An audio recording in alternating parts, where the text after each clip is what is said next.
আসসালামু আলাইকুম বন্ধুরা, দেখতে পাচ্ছেন ছোট্ট একটা চারা খেজুর গাছ থেকে রস বের করার জন্য প্রসেসিং চলতেছে। আসলে ছোট ছোট গাছে অনেক বেশি রস হয়ে থাকে, আপনারা জানেন। এবং বিশেষ করে রোদের জায়গার গাছ যদি হয় তাহলে কোনো সমস্যা হয় না। এই খেজুর গাছটা যদি ছায়া জায়গাতে হতো এবং এই অল্প বয়সে ছোট থাকতে গাছটা এভাবে কাটা হতো, তাহলে ওটা মরে যাওয়ার চান্সেস থাকতো অনেকখানি। যেহেতু এটা রোদের জায়গার গাছ, সেক্ষেত্রে এটা কিন্তু মরে যাবে না আমরা আশা করি। আর এই যে দেখতে পাচ্ছেন, সে যে এখন চাষটা চাষতেছে, এটা মূলত এখনই চাষা ঠিক না। এই অবস্থায় রেখে দিয়ে যদি সে এক সপ্তাহ পরে এটা চাষ দিত তাহলে কিন্তু আর ভালো হতো।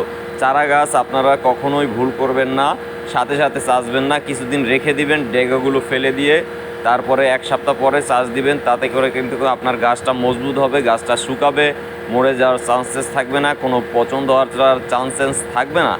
সেক্ষেত্রে আপনাদের সকলকে বলবো, যারা এই গাছ কাটতে চান বা এটা কেটেছেন বা জানেন, তারা এই বিষয়টা হয়তো বুঝতে পারবেন যে এত ছোট গাছে এইভাবে যদি আপনি সেচে একেবারেই রস অতি দ্রুত বের করার চেষ্টা করেন, সেক্ষেত্রে কি হয়?